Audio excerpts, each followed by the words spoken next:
Okay, I'm here with the Employment Minister, Amanda Rishworth, because we want to welcome some really positive wages outcomes in the wages data which was just released this morning. The wages price index grew by 0.8% in the June quarter to be 3.4% higher through the year. Real wages grew 1.3% through the year to the June quarter 2025. This is the strongest annual real wages growth in about 5 years. This is the first time in a decade that we have seen 4 consecutive quarters of real wages growth above 0.7%. The first time in a decade we've seen a run that strong, and these figures today, these real wages figures today, are the strongest in about 5 years. This shows that the Albanese Labor government is making meaningful progress when it comes to ensuring that more Australians earn more and keep more of what they earn. Really, one of the most important objectives of our economic plan is to make sure that Australians earn more and keep more of what they earn, and these figures today show that we are making meaningful progress. This means that we have now seen 7 consecutive quarters of real wages growth. Remember, when we came to office, there had been 5 consecutive quarters of real wages falling. When we came to office, real wages were falling sharply, and we've been able to turn that around. Real wages are now growing strongly and in a sustained way over the course of the last 7 quarters. This is not accidental. This is part of the Albanese government's economic plan to make sure that we get real wages growing again. So in that light, we're very pleased with the progress that we're seeing today in this data, and I'll ask Amanda to say a few more things about that. Then I wanted to cover off on another couple of issues, then happy to take your questions. Well, thanks, Jim. And this is very encouraging news. We made an absolute pledge to end the Coalition's deliberate design to suppress wages in this country, and we made a commitment that we would get wages moving again. What this data shows that Australians are enjoying real wages increases. And of course, the data also shows here that those increases, real wage increases, are both across the public and private sector. They're in all states and territories and across different industries. This demonstrates that we are seeing real wage increases across the broad economy, and this is good news. Of course, one of the key areas that our government has been focused on is getting enterprise bargaining moving. Enterprise bargaining is good for employees, it's good for employers, and it delivers real wages. The most recent enterprise bargaining data shows that we have the largest number of employees covered by enterprise bargains since the inception of this enterprise bargaining came in 1991. So this is good news, and we will continue to work to ensure that we revitalise enterprise bargaining and ensure that we continue to push for real wages growth in this country. Thanks, Amanda. So this week is a really important week for the economy. Yesterday we saw the 3rd interest rate cut in the space of 6 months, providing meaningful cost of living relief for millions of Australians who are still under pressure. We welcome that decision taken by the Independent Reserve Bank, the 3rd interest rate cut in 6 months, because it will take some pressure off the millions of Australians with a mortgage. Today's very pleasing, very encouraging wages data should be seen in a similar light. If you look right across the board, we are making very welcome, very encouraging progress on some of the issues in our economy. We've got inflation down very substantially now. Interest rates are falling as a consequence. Unemployment has been very low. Our real wages are growing strongly, the strongest in around 5 years. We've got the debt down and we're paying less interest on that debt as a consequence. And so we are making a lot of progress together in our economy, and this very encouraging real wages data is part of that progress today, as was the interest rate cut announced yesterday by the Reserve Bank. Now, all of this progress puts us in good stead as we confront all of the economic uncertainty which surrounds us in the world, and as we confront the big economic challenges in our economy and indeed in the global economy as well. Even with this progress on wages, we know that there's more work to do.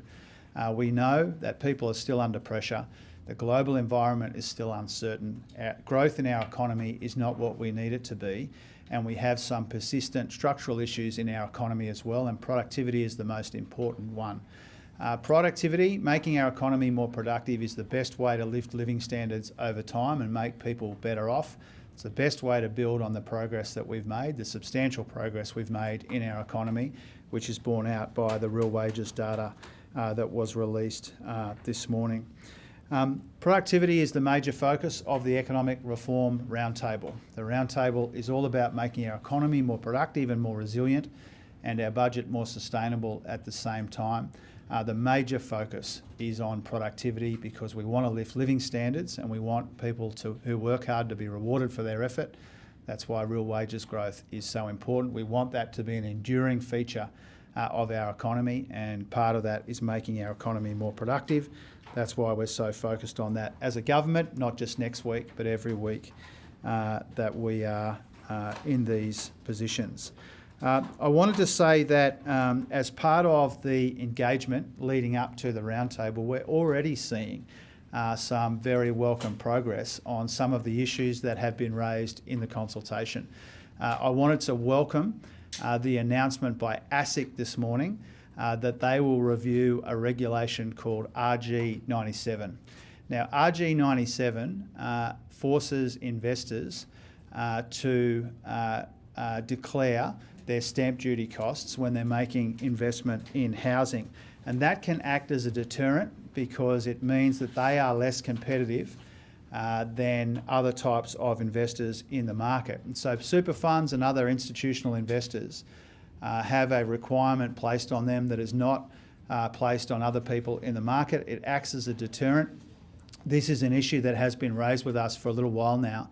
And as part of the investor roundtable that I convened with Daniel Molino last week, this issue was raised really by all of the institutional investors directly with the chair of ASIC, Joe Longo. And he has indicated today that ASIC will take a look at RG97. Now, the reason this matters is because the Property Council has said that if this requirement was eased, it could mean an extra 35,000 homes built by institutional investors over the course of the next 5 years. So it has the potential to be a really important change.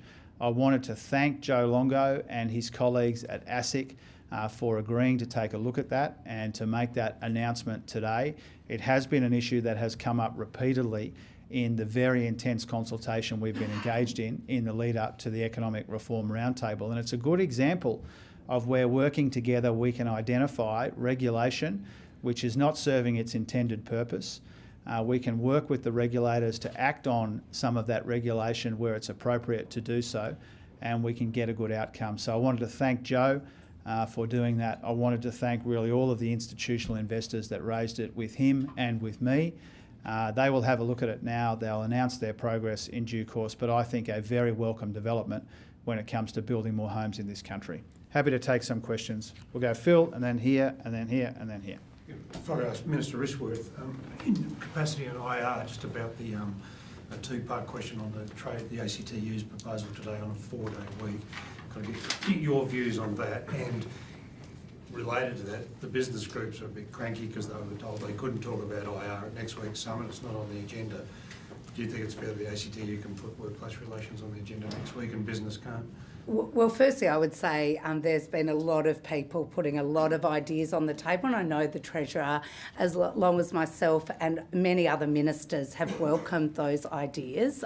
When it comes to flexibility in the workplace, our legislative changes that we made last year actually allow for the request of employees to make flexible working arrangements and request to work flexibly.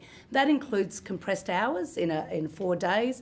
I know that a number of organisations have entered into enterprise bargaining where they've looked at 4 days. So we want to make sure that the industrial relations framework allows employers and employees to work on flexible arrangements as long as people don't go backwards in their pay.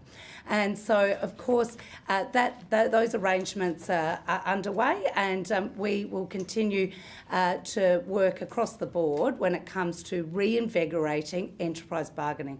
That is where so many productivity gains can be made in the workplace. That's what our laws have been about, and that's what we'll continue to focus on. Thanks, Treasurer. Just on the round table. Yeah. So you've ruled out any changes to the tax system in this term that haven't already been taken to the electorate. Is it your view that regulation, like mentioning, the ASIC change today, is it your view that regulation is an easier lever to pull in terms of improving productivity than tax? Well, first of all, the point that the Prime Minister and I have made about tax is that we haven't changed our policies when it comes to tax, and the focus is on delivering the tax changes that we took to the last election, and primarily those 2 income tax cuts next year and the year after, which our opponents opposed and said that they would unwind. So the Prime Minister and I have made the same point about tax. We've got a tax agenda to cut income taxes for 14 million Australians, not once but twice. And that is our focus. No doubt people will bring to the roundtable a whole range of ideas on tax. We've tried not to artificially narrow or restrict the ideas that people put forward. On regulation, I think that there is a big opportunity when it comes to better regulation. I've made that clear on a number of occasions now. I've been engaged in a really intensive period of consultation in the lead up to the roundtable. There are areas which will always be contentious. Already in this press conference, a couple of those have been mentioned: industrial relations, tax, I think tech as well, will always be contentious. But there are also areas where there is, I think, an emerging view, a sense of some common ground. And they are around making sure that our regulation is fit for purpose, making sure that our approvals are faster, making sure, as is the case with RG97, that our regulation is serving its intended purpose and not getting in the way of some of the things we want to see in our economy, like building more homes. And so I'm optimistic that we can make some progress on regulation and on approvals. A whole bunch of our colleagues are doing a heap of work on that, and I think it'll be one of the big themes that's raised next week. Steffi. You won't narrow or restrict talk on tax. What about this idea of taxing the family home? There's a new report out today. Economists are saying owner-occupied housing is fueling income equality. Is it a conversation, at the very least, that should be had? Look, this is one of the examples I gave, I think, on the very first day when I was at the National Press Club. There are obviously areas that no sensible government would go near, and that's one of them. We don't pretend, we don't propose to change the tax arrangements on the family home. We've used that as an example of something that I don't think any Australian government will do. So we've made that really clear. Obviously, we're aware of the inputs. More broadly, I just think it's respectful to people. We've asked them to make 3 days available to the nation to grapple with some of the big trade-offs and opportunities in our national economy and confront these big challenges together. I think it's respectful to say to people, bring your ideas. You know what our government's position is, you know what our trajectory is and our values are. And any further steps that we pick up and run with after the roundtable need to be consistent with that. But the rules that we've put on people's contribution, that they're realistic, that they're affordable, that they try and build consensus around something that's in the national interest, not just sectional interest, those are really the only guidelines that we have provided people who are attending next week. I think a whole range of issues will be raised, and that's fine by me. Did I do everyone over here? I didn't. I think I said Jack, and then we'll go over here, and then we'll come over to you. Sorry. Minister Richworth, just on Phil's question again, why is it fair that the union movement can bring ideas about industrial relations to the productivity roundtable, but bosses can't? Look, I have had in my discussions with both employer groups and unions since I've been in this portfolio many different ideas, many viewpoints already. So I must say, when it comes to industrial relations, I'll be pretty clear. No one is shy about coming forward with their ideas. We've got a very clear perspective and a clear mandate to make sure we do get wages moving again. That's what this data that we're talking about here today demonstrates. We're starting to see progress on that. We've also been very clear about what our election commitments and how we're delivering on those election commitments, including protecting penalty rates in the awards system. So we've been clear about our agenda, but I have to be very clear that both employer groups and employee unions and the like have not been shy about putting their views forward. So you're happy though then if bosses bring out how it is now? Look, as I said, since I've been minister, there's been a lot of ideas put in front of me, and I have to say they haven't always been ideas that have been opposed to one another. I've had a number of constructive ideas brought forward by both employers and employees where there is common ground and there are constructive ideas put forward. So I have to say that there are a lot of proposals that have already been put towards me as Minister, and I'm sure that will continue. Karen. Treasurer, you spoke. I'm going to go Karen, then Anna, then Claire, then Ron, then behind you, then we're done. Treasurer, you've spoken a few times about AI and navigating a middle ground. Look, in regards to big tech, they haven't been really keen on regulation, especially if they're housed elsewhere. Is the Albanese government able to stare down big tech when it comes to AI? Well, the responsibility that we embrace as a government is to chart a responsible middle path between those who say that we should just let AI rip and those who pretend naively that we can just turn back the clock on AI. Artificial intelligence has the potential to be a game changer in our economy and in our society.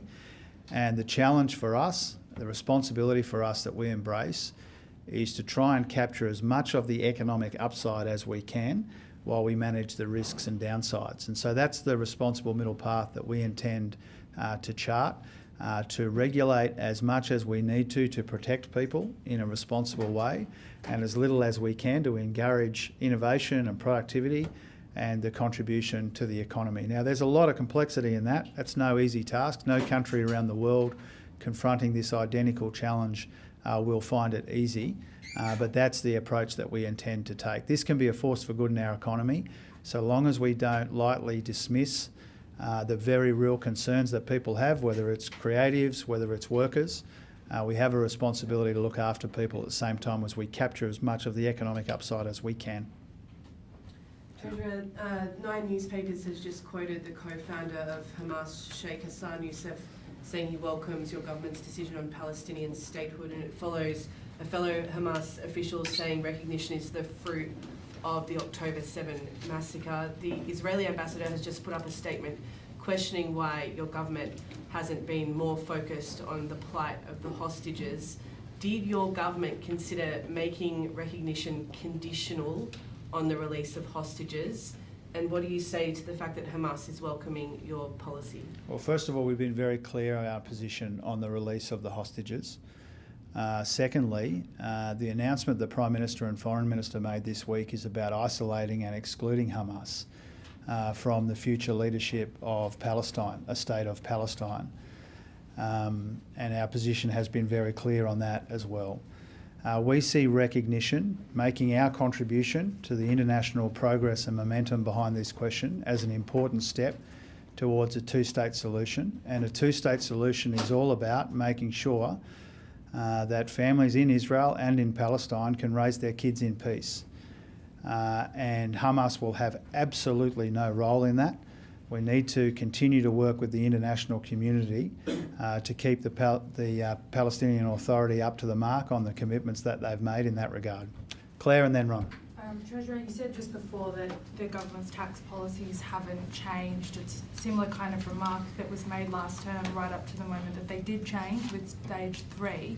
Can I get some clarity on your view as to whether any tax ideas that come out of the summit would be requiring a mandate at the 2028 election? And just if I could clarify, Minister Rishworth, is it your view that the current arrangements allowing for flexible negotiations in workplaces are sufficient and that there isn't any further need for something that would facilitate more 4-day work weeks? Well, first of all, I mean, we haven't seen all the ideas raised at the roundtable. A change in tax. Well, it's hard to preempt the suggestions that people might make. There might be sufficient appetite and sufficient common ground in areas that aren't especially controversial to make some progress on tax reform. But I give you the same answer I gave a moment ago. You know, the government's priorities on tax are cutting income taxes for 14 million Australians, not once, not twice, but 3 times by the time we're finished. That's our priority. We've got legislation in the Parliament around tax. We've said, I think for a couple of years now, certainly for at least a year, that we're working with the states and territories on EVs. We've got a multinational tax agenda. We've got legislation around capital gains for foreigners. And so we've had a tax reform agenda and our focus is on rolling that out. People will bring all kinds of ideas next week. And we have said we haven't changed our position on the tax policies that we have. We've got an agenda that we're rolling out and we'll listen to what people say next week to see if there's any common ground. So in answer to your question, Claire, firstly I would say that we made significant changes to the law that are now delivering dividends, and we see that in the real wages data today. Equally, in those changes we included the right to request flexible work, and of course we are currently doing reviews. There's already one review underway. There'll be other reviews about whether our laws are delivering what was intended, and we intend to look carefully at those reviews. The final point I would make is enterprise bargaining is a great opportunity for workplaces where workers and their unions can sit down with employers and look at how, at a workplace level, they can achieve productivity gains. And we have seen in enterprise bargaining the opportunity to introduce, as just one of those productivity measures, 4-day working week because it works for that enterprise. So enterprise bargaining and reinvigorating enterprise bargaining has been key objective where many of these issues around flexibility can be worked out at an enterprise bargaining level, and I would encourage organisations to look at how they can engage in enterprise bargaining. Ron. Treasurer, last week the PM said the only tax policy that we're implementing is the one that we took to the election.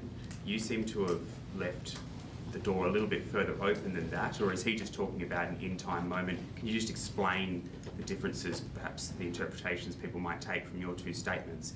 And then is an EV tax the kind of policy that, for example, you didn't necessarily take to the election, but if you can get some kind of agreement? And if I can, third one, what's your response to the 4-day work week?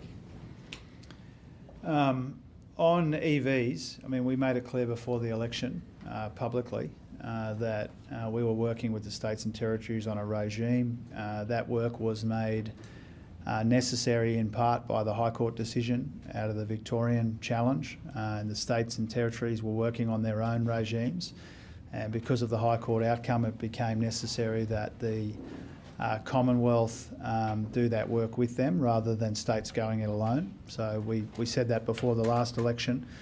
We'll take the time to get that right. We haven't settled on a model or on timing when it comes to that change, but clearly a government of either political persuasion will need to make changes there because the excise take on petrol will come down as petrol vehicles exit the fleet and as EVs take up a bigger and bigger proportion in the decades ahead.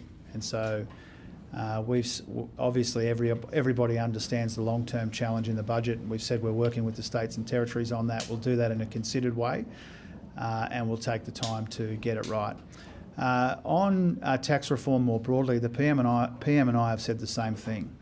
Our focus in tax is rolling out 2 more rounds of income tax cuts for 14 million Australians. We took that to the last election. The reason that is especially relevant is because our political opponents said that they would repeal those tax cuts.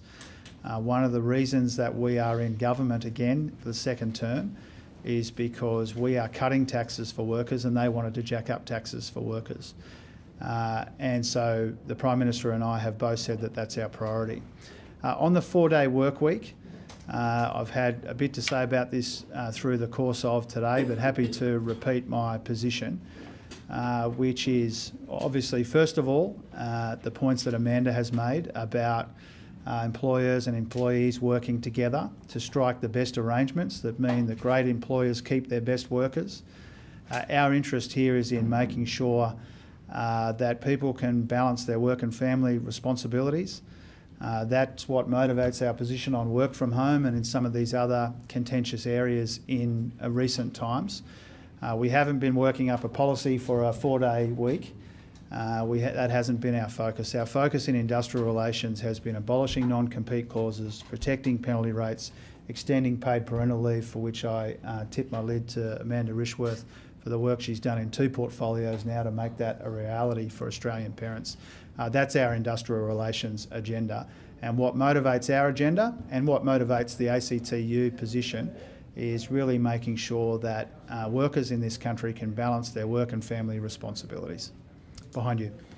So some people, when it comes to the wage growth, they might be concerned that it fell from 0.9% last quarter to 0.8% this quarter, particularly that fall was entirely in the private sector.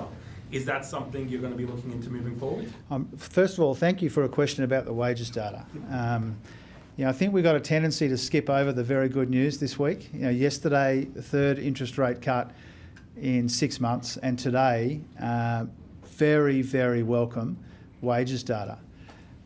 When you consider the absolute mess we inherited in real wages falling for 5 consecutive quarters and falling sharply when we came to office, we've got 7 consecutive quarters of real wages growth, the strongest real wages growth in 5 years. Now, there is, I think, a misperception. I saw it reported, to be fair to you. Somebody else reported this too. It's actually the case that the biggest contribution to real wages growth, to wages growth in this quarter, was from the private sector, and that's because I think something like 3/4 of the wages data is private sector. So there's a headline I saw that said it was driven by the public sector and private sector was going backwards. The biggest contribution here has been made by the private sector. And that's a very welcome thing. And we also saw that in the national accounts, the private sector taking over from public demand. That's the kind of shift that we want to see in our economy. And so across the board, and I'll invite Amanda to say one more thing about this before we knock off. Across the board, we're seeing real wages growth. One of the most encouraging elements of this is that the private sector is making a big contribution. We're seeing real wages growth really across the board. And as Amanda pointed out a moment ago, that is deliberate. That is a deliberate design feature of our economic plan, and that's why we're so pleased and heartened to see the progress on wages today, the progress on interest rates yesterday, the progress on inflation that we've made together. We'll get another unemployment number tomorrow, but unemployment has been extremely low, historically low, under the life of our government. All of those things are good things. We don't dismiss the challenges in our economy, but we have a better foundation than most countries do. And I'll just ask Amanda to bring it home and then we're done. Well, thanks, Treasurer. Look, I would point out that we are seeing real wages growth both in the private and public sector, as I said, in every single state and territory, and of course across industries. This wages growth that we're seeing and the real wages growth we're seeing is right across the economy, and that is an encouraging sign and demonstrates that our commitment to get wages moving is starting to show dividends. Great. Thanks very much, everyone. Thank you.